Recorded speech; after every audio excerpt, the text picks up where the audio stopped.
Your books.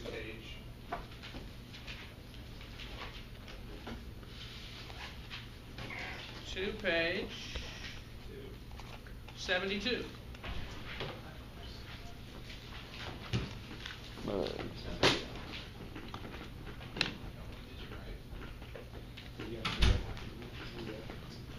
So developmental psychology is the study of how one goes through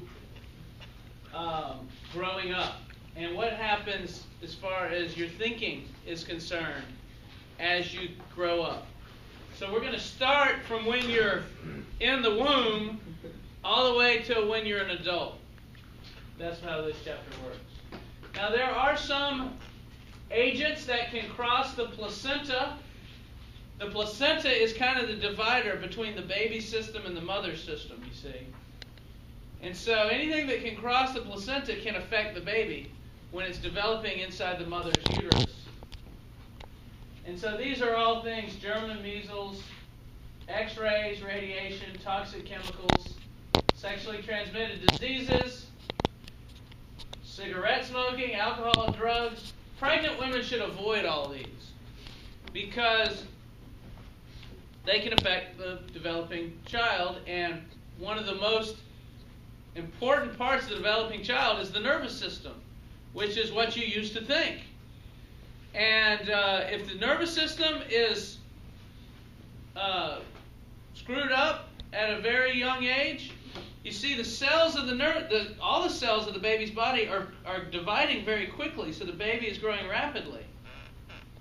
So if very early you screw up a few cells of the nervous system, those screwed up cells will divide into a lot more cells. So you'll have a lot of cells screwed up.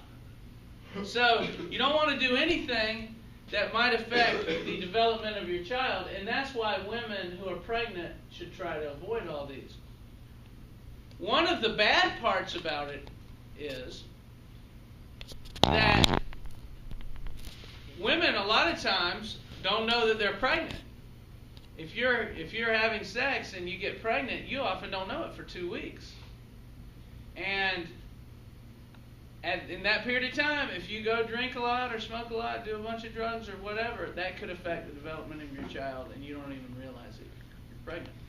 So ladies, you have to be careful. I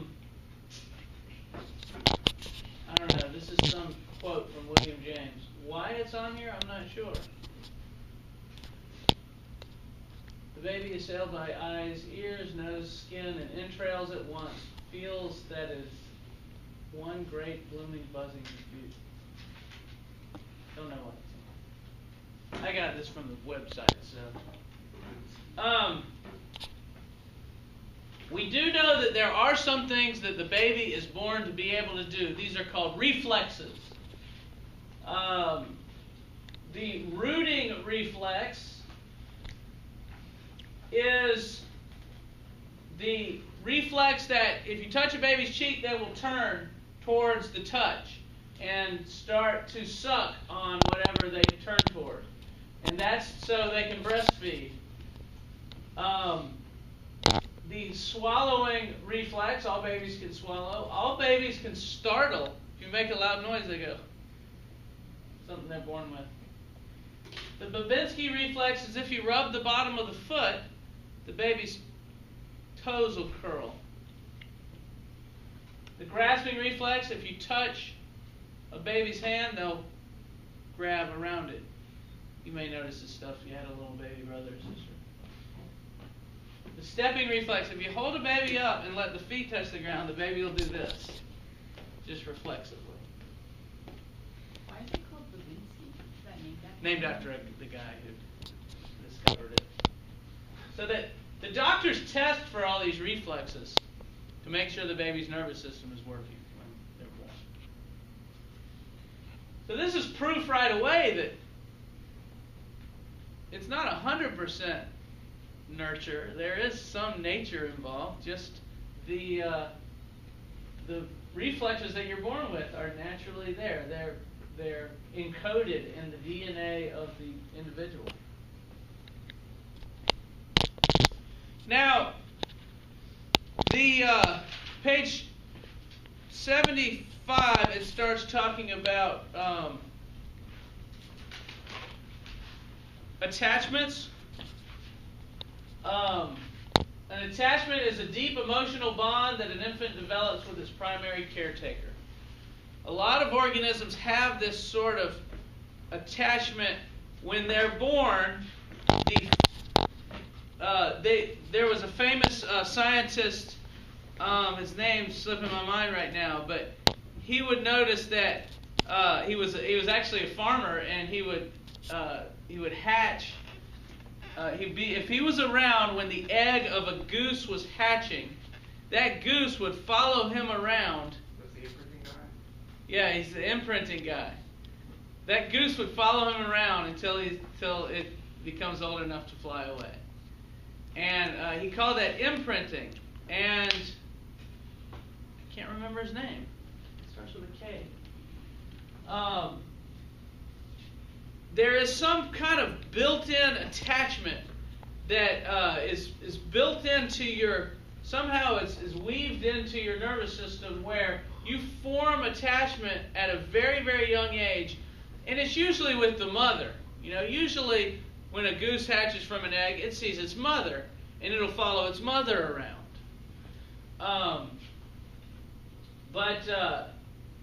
If the scientists noticed that if he put a red ball there and the eggs hatched and he had the red ball on a string and he was hiding and he pulled on the red ball, that the goose would follow the red ball around, not the scientists. So there is some sort of attachment, and that's true even if the mother comes in later after it's formed an attachment with the red ball. It'll prefer the red ball to the mother, even if the mother comes in later. There's some point at which you form this deep emotional bond with your primary caretaker, whatever's taking care of you at a very young age. Contact comfort, we notice in all primates, there's pleasure derived from personal contact. Hugging and touching and petting feel good. And we call that contact comfort. And this is a video of an early experiment that they show on the bottom of page 75. You see the little monkey there hugging the cloth-covered model. And this is some real old footage that's kind of cool of this experiment. What they've done is they've got two models here. This model on the left it's just a wire doll, basically, that's covered with cloth, with soft like carpet. And that's a baby monkey. And this one doesn't have, it's a wire model. You can't see it, it's real dark in that box, but it's a wire model here. And they hooked a bottle onto the wire model so that the monkey would feed from the wire model, but whenever they scared the monkey, it would run to the cloth model, not the wire model. So the scientists inferred from this that the contact comfort is more important than where you're getting your food from. So you can kind of, I don't think there's no sound to this.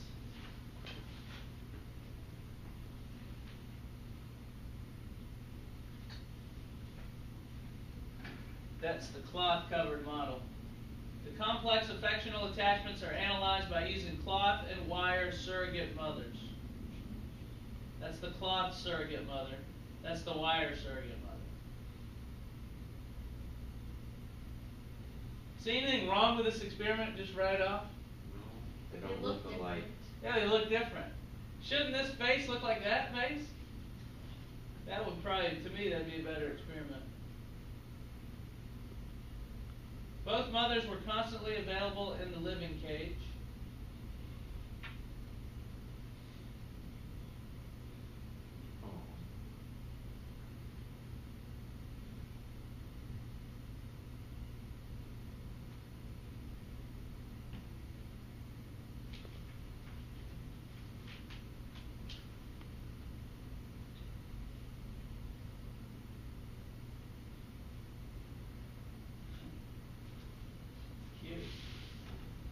Half were nursed from a bottle in the wire mother's body and half from the cloth surrogate. So they switched it up for both. See, there's a bottle right there connected to the wire surrogate. Contact comfort, not nursing, is the primary variable determining the affection for the mother.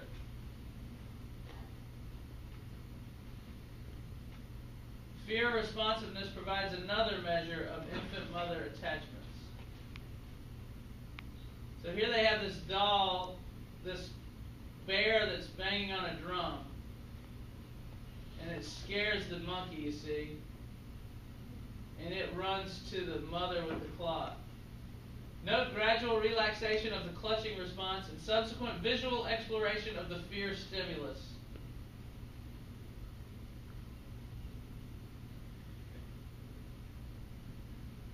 That means he's scared at first, and then gradually he loses his fear, and he's going to go investigate that drumming bear.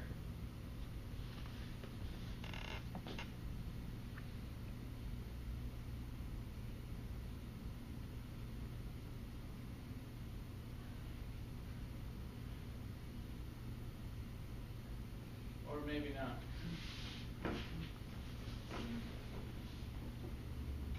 That was a famous old experiment that was done. They talk about it in your reading.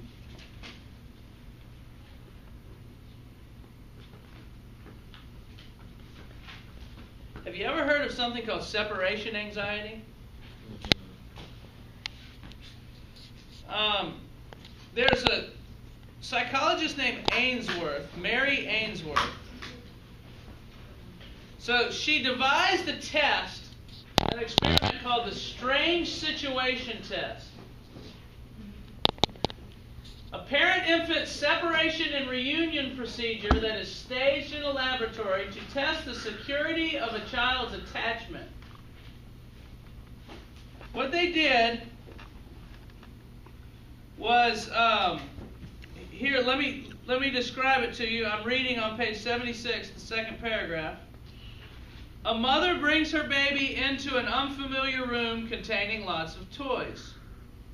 After a while, a stranger comes in and attempts to play with the child.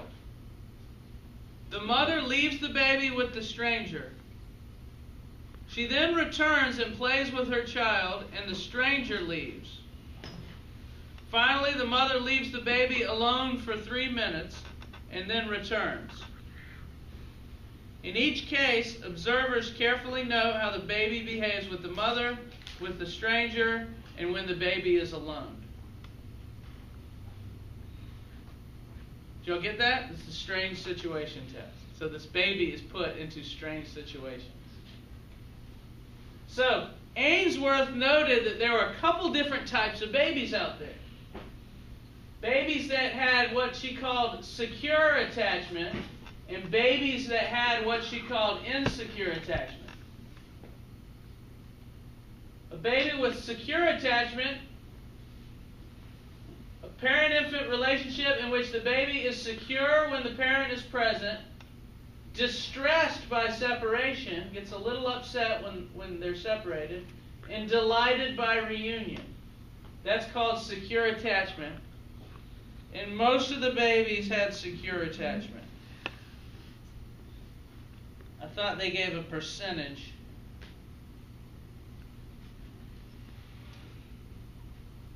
I want to say it was something like 70%, but I can't. Maybe that's in your reading, or maybe I read that elsewhere. Some of the babies, though, had what's called insecure attachment. Have you ever heard somebody's insecure? This is kind of where this arose. Y'all heard that? He's kind of insecure?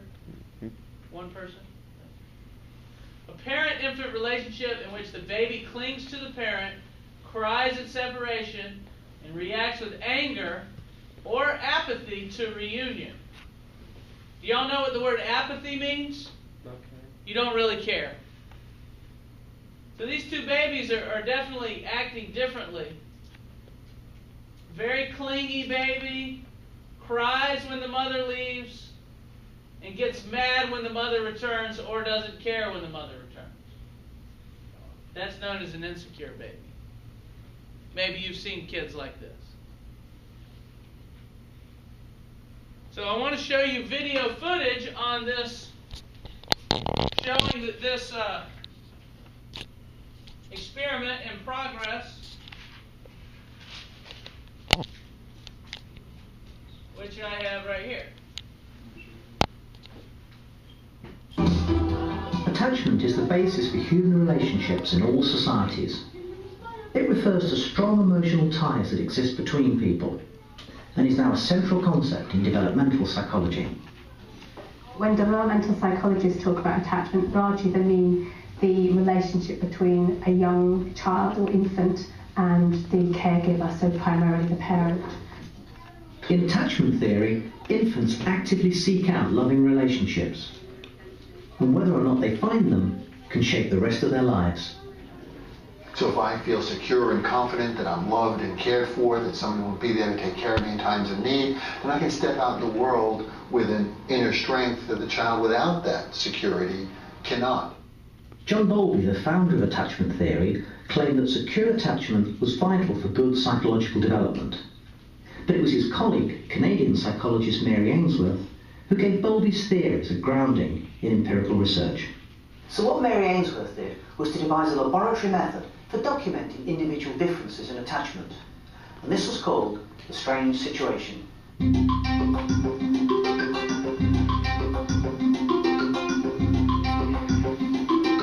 The strange situation assesses how typically 1-year-old infants respond to separation from the mother, and then what they do when she comes back in, so how they respond on a reunion with her.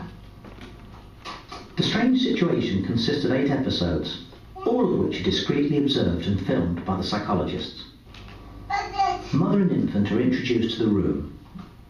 Then the mother watches as the infant explores and gets used to the room. A female stranger comes in and talks to the parent, and then starts playing with the infant,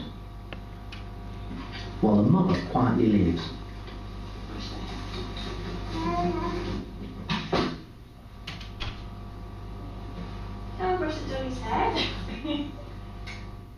The infant is left alone with a stranger, who tries to interact with her.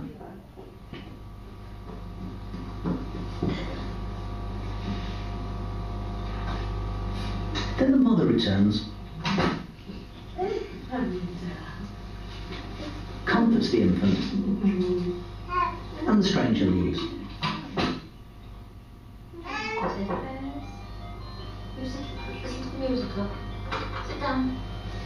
Then the mother goes again, leaving the infant alone in her room.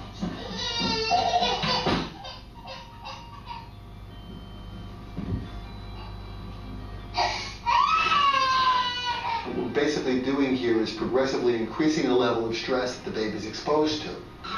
First it's a strange place, then it's a strange person on top of that, then it's a separation from a parent on top of that.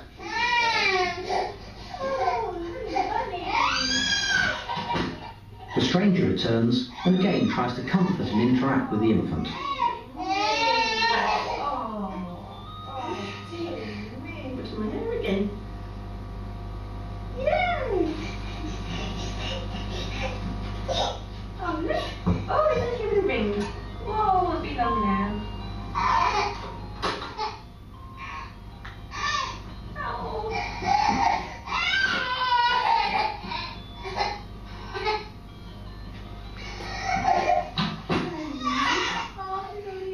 Finally, the mother returns and the stranger leaves. What the psychologists have been looking for here is the baby's reaction to the separation, and more important, their behaviour on reunion with the mother. When we look at behavior of children in a strange situation, we see that they behave differently. Mary Ainsworth and her colleagues identified 3 types of attachment. The first they called secure attachment. Some children who are very upset by the separations and comings and goings of the stranger and their mother, when mother comes back, scamper over to her, say, pick me up, sink into her, and relax and settle down. That's a signature of a securely attached child. And eventually, even though it might be a few minutes later, the child will then go back to play. So they kind of have their balance reset by contact with the mother. Ainsworth's second type is insecure avoidant. Insecure avoidant children don't really respond very differently either to separation or reunion. So throughout the whole of the strange situation, they're pretty much at a baseline kind of behaviour. So the mother leaves them and they don't seem particularly distressed or anxious about this separation.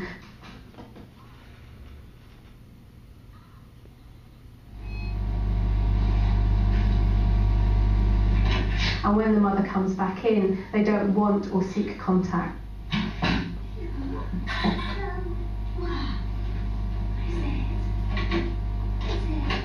In extreme cases, if the mother initiates or tries to initiate contact with the child, they might avert gaze or turn away from the mother.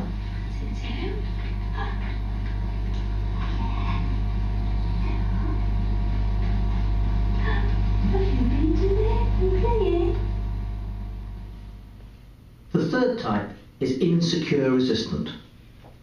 They don't explore the environment, and on separation they get very, very distressed. When the baby's distressed, what you might have is a baby who simply can't bring himself together to approach the caregiver, the mother, and just sits there and cries. Or can approach the caregiver, says pick me up, but can't find comfort and solace there. Ainsworth found that about 2/3 of the children in her samples were securely attached. But since her original formulation, researchers have identified a fourth type, insecure disorganised. Unlike the organised patterns of attachment, these infants appear to have no clear strategy for how to deal with separation and reunion, and this kind of attachment has been found to be more common in cases where the infant might have been abused or where the mothers might have had various mental ill health problems. But we also get around 15% of infants in normal middle-class samples being classified as disorganised. Psychologists are interested in what produces these different patterns of attachment. Ainsworth suggested that they resulted from different types of parenting. Mothers of securely attached children tended to be more responsive to them, holding them for longer and generally taking more pleasure in being with them. Psychologists have also done longitudinal studies to explore how different patterns of attachment in infancy affect early childhood, later childhood, and adulthood. And Mary Ainsworth's methods have underpinned a lot of this research. The strange situation has been criticised for being specific to Western cultures. And classification into types is to some extent dependent on the subjective judgment of the researchers. However, its findings have been replicated in countless later studies, and it's testimony to Mary Ainsworth's great achievement that the strange situation continues to be one of the most important research tools in developmental psychology. Huh. What are those other insecure types? Our book calls it insecure avoidant and insecure ambivalent. And I'm not sure what the video called it.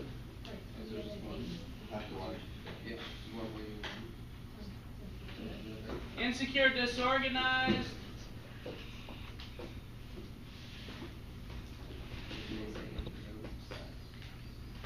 Insecure avoidant. Insecure ambivalent.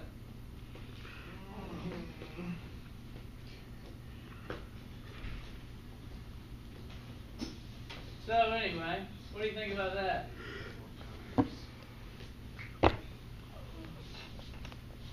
don't really care about that? It's pretty cool. Tell me, or I'll... No, not the buttons, you good girl. Buttons. All right, then. Who's fighting them? So they found out that, thank you, they found out that, unbelievable. Insecurely attached children have a greater possibility of mental health problems as adults. So it could be somewhat of a predictor that they've seen in these longitudinal studies. So all of this is kind of a attempt by scientists to see what the roots of problems are, and maybe if there can be something done about it. If insecure attachment can lead to mental health problems, then might it be a good idea to see what securely attached kids, to see how their parents raise them, and then maybe educate people on how to raise their children based on what securely attached kids' parents do? Perhaps. So that's some interesting research that child psychologists do. By the way, toward the end of the year, I'm going to try to line us up a day with a psychologist that's here on the island. She's got a room kind of like that. She'll tell you about some of her experiments. She gets kids in there and watches them. Do they pay the mothers to do that? I don't know. I don't know if in the original experiment. It's been done a lot since then. So maybe sometimes yes and maybe not. Okay, the next part of the reading on page 77. I'm going to go ahead and start talking about this now, because we're going to start on a video series tomorrow that's probably interesting. Tomorrow? Or Monday. Sure. Just making sure.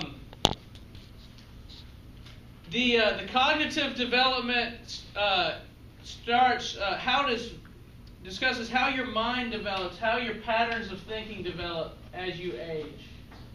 And they know children, when they're learning, one of the big things you learn when you're a child is how to speak. Kids start talking maybe when they're a year old or maybe less than that. More, depends on the child, really. The first type of speech that children use is called telegraphic speech. Now, we're all too old to remember or too young to remember the telegraph, but it's kind of like texting. If you're going to send a message by telegraph, see, they charge you by the word. So you want to use as few words as possible to convey the message. So you leave out all the unimportant words. And it's kind of what you do when you're texting. And, so you leave out the, instead of saying, I'm going to meet you at the store, you might write, meet store. Just a couple of the words, but it still kind of gets the point across. That's how babies talk. They remove the unnecessary words, and they only say the important words at a very young age. So that's called telegraphic speech. Now, experiments have shown, and case studies have shown, that there's a very important time period where children need to develop language.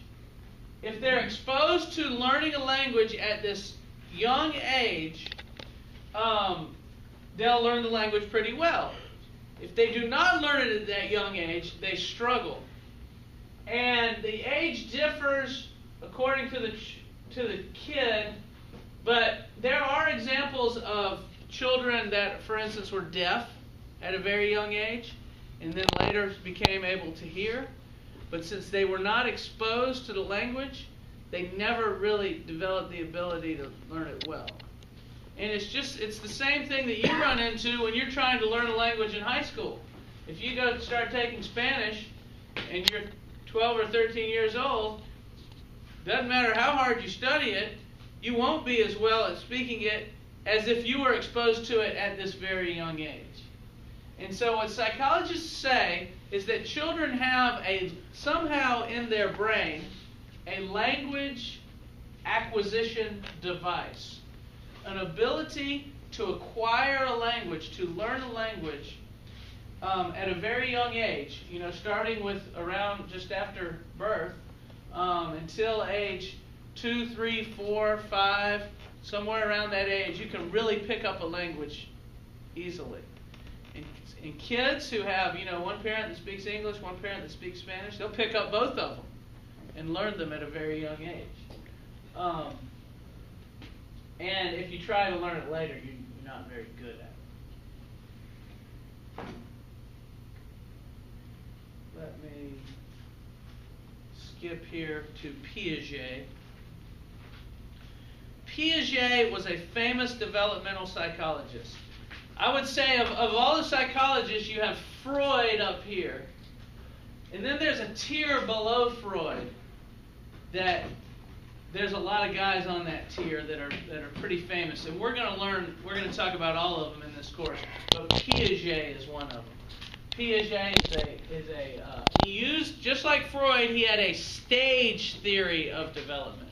He said that child's development goes through stages, and he named the stages: sensory motor, pre-operational, concrete operational, and formal operational. 4 stages of development that kids go through. Now, the first stage is called sensory motor. Sensory refers to your senses, and motor refers to movement. So you're using your senses, you're learning about movement and feeling and that sort of thing. You develop, at this stage, you develop something called object permanence. And you're able to use mental images and symbols. Let me give you an example of object permanence. You see this? Now it's gone. What? Is it really gone? Yeah. Oh, there it is. Now it's gone. Now, at a certain age, a child doesn't know that it's still there when they can't see it. They don't have object permanence. This is the age that peekaboo works. Because when peekaboo is a game where the baby's there and you're going, and then you cover up your face and the baby's going, where did he go? They're gone. Dang it, I enjoyed when that person was here. And then you go that, and there you are again. Oh, there you are again. And they're delighted every time they see you because they think you're gone when you actually cover up your face. They don't have what's called object permanence. Object permanence is a stage of learning when you learn that no, the object isn't really gone just because you can't see it. It's still there behind something. But there's an age where you didn't know that. And you are delighted by peekaboo. When peekaboo stops being funny to the kid is when they've developed object permanence. They know it's still there, and they're no longer happy when you show your face. So this is something that develops before the child can even talk. And you can just tell by the way they're laughing and such. So that's part of what we call the sensory motor stage. You develop object permanence. Also, a child playing with, what's the little hangy thing over the crib? What is that called? A mobile. Mobile. A child playing with those is learning that if they move their arm this way and they touch, then it moves. They're learning organization and hand-eye coordination and that sort of thing. That's all part of sensory motor. Learning that if you touch something, it'll move. Learning how to touch something. That's a very difficult thing. We all take it for granted. Somebody throws you a ball, you can catch it. But there's a long time period it takes to learn all of that stuff. And this is what the child is doing when they're a baby, and they're just flailing around, and they happen to hit the thing, and then it moves. And then they say, wait a second, when I did that, it moved. So they'll try to flail around again like they just did, and it'll move again, and then they'll start learning, oh, flailing means touching. Read your section that you have to read tonight is what button do I hit to stop? 71 through 77. Alright, there.